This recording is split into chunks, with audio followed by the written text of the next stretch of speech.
Hello, my name is Thomas Groome.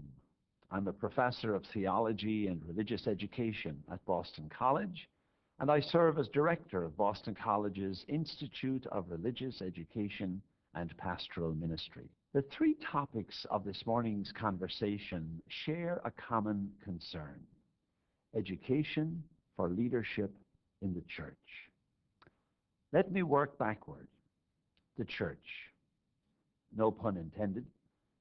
But what is the nature and mission of the church? Well, if we had a couple of days, we could talk about that. But with only 6 minutes here, I can't do any better than the summary that has emerged from Vatican II and is now ensconced in the Catechism. The church should be a community of Christian faith that functions as a sacrament of God's reign in the world. Sounds a bit esoteric, doesn't it? Unless you remember your old theology of sacrament from Aquinas, an effective symbol that causes what it symbolizes. In other words, the church should be a community that practices the faith, hope, and love that it preaches as the way of Jesus, making it a credible an effective means of God's grace, not only for its own members, but, as Jesus directed, for the life of the world. Now that sounds terribly idealistic, doesn't it? And of course, the church as a human institution will always fall short of the ideal. It's made up of people, like myself. But surely we can manage, and the pun intended this time, we can manage to come a little closer than we presently achieve. When I think of the church I want for my little son Ted, now 4 years old, I got a bit of a late start in parenting. That ideal, a credible community of lived Christian faith, that's what sets fire in my tummy still and helps me to keep on even in difficult times, for Ted's sake as much as for my own. Then, what kind of leaders do we need for such a church? Lao Tzu, a Confucian philosopher of about 2,500 years ago, wrote, "The tyrant leader left, and the people said, 'Good riddance.' The good leader left, and the people said, 'What will we ever do now?' The great leader left, and the people said, 'We can do it ourselves.'" The best leaders for any enterprise are ones that empower the people involved, leaders who engage and enable all to contribute their gifts to work well together. Ironically, that is the original meaning of the word hierarchy.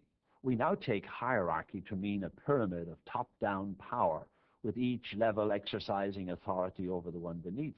But etymologically and in the early church, hierarchy was taken to mean and literally meant holy order, the opposite of anarchy, and it refers to getting people to work well together. 6 different times, Jesus warned disciples that they must not lord it over the people. Instead, they should be servant leaders. I'm told that the business world is shifting to encourage collaborative leadership, to engage and maximize the gifts of everyone involved in an enterprise. Apparently, it's more productive than top-down management.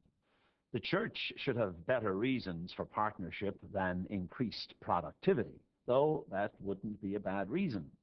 But St. Paul's riveting image of the church as the body of Christ surely calls for all of the parts to make their contribution, to work together. The church needs leaders who can elicit and employ the time, talent, and treasure of the whole community. We don't need leaders who do it for us or who do it to us. We need leaders who can help us to do it together. Then, how to educate such leaders, my third point. The Catholic programs that prepare people for formal ministry, both seminaries and pastoral institutes like ours here at Boston College, there's a noticeable tension among them, and even within their faculties, a tension between theory and practice. Some emphasize instruction in the scriptural and theological foundations of ministry. Others emphasize training in the needed pastoral skills. Indeed, this dichotomy between theory and practice runs throughout Western consciousness. Well, years ago, a young Jesuit philosopher was troubled by this separation and went back to reread Aristotle, who was often cited for putting it in place. But this young Jesuit found that Aristotle intended no such dichotomy. On the contrary, Aristotle argued that public leaders especially must know what to do for the common good, why to do it, and how to do it. They should be able to think for themselves in real-life situations, to think theoretically about practice and practically about theory.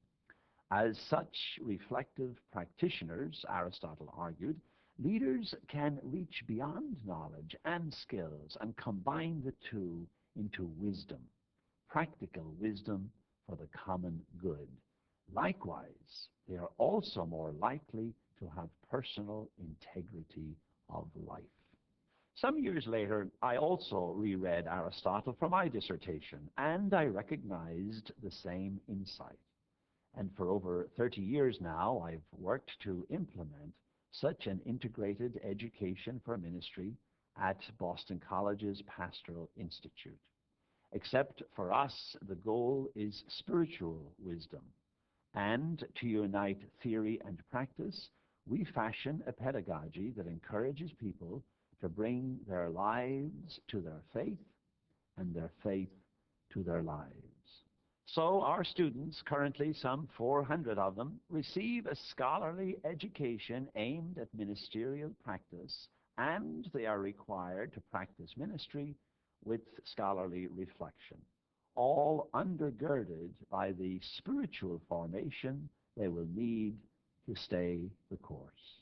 We don't do it perfectly, I'm sure, but by that old gospel criterion, to measure by their fruits, then the quality of leadership rendered by our 2,000 graduates throughout the world and the integrity of their lives indicates a significant measure of success by God's grace. Oh, the name of that young Jesuit philosopher? J. Donald Monin. At Boston College, that has helped.